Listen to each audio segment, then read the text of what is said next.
দর্শক মণ্ডলী, আজকে আমি আপনাদের সামনে একটি কবিতা পরিবেশন করে শোনাবো এবং এই কবিতাটি আমি 10 রকমের ভয়েসে বলবো, ভয়েস মেট্রিতে বলবো।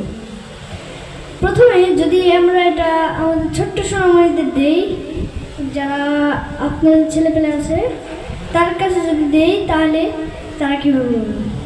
ওই দেখা যায় তাল গাছ, ওই আমাদের গা, ওইখানেতে বাস করে কানা বগিচা। ও বগি তুই খাস কি, পান্তা ভাত চাস কি?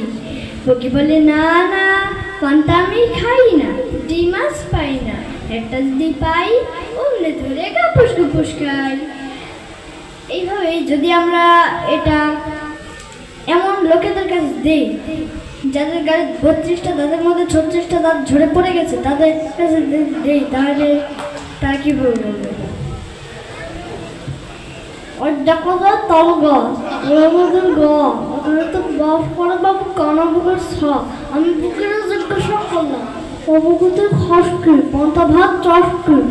ববু কয় পান্তা আমি খাই না, পুঁটি মাছ পাই না, ওই একটা যদি পাই অন্যদের গাপুস গুপুস খাই বাবু। এইভাবে যদি আমরা এটা আমাদের ওবায়দুল কাকুর কাছে দেই, তাহলে পদ্মা সেতু তো হয়েই গেল, মেট্রো রেল তো হয়েই গেল, আপনারা আমাকে তো ফাটা খ্রিস্ট বলেই যাচ্ছেন, আপনারা আমাকে আর ফাটা খ্রিস্ট বলতে পারবেন না। আমি আপনাদেরকে একটি কবিতা শোনাতে চাই।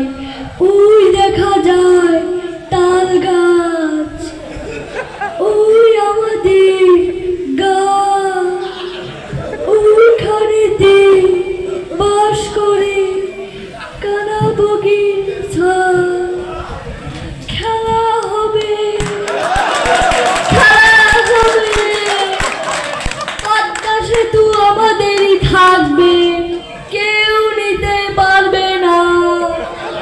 চলে চলে তাল গাছ আমাদের হয়ে গেলে ডক্টর শফিকুরের জলে।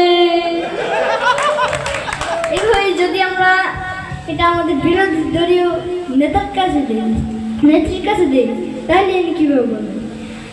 বিসমিল্লাহির রহমানির রহিম। প্রিয় দেশবাসী, আসসালামু আলাইকুম।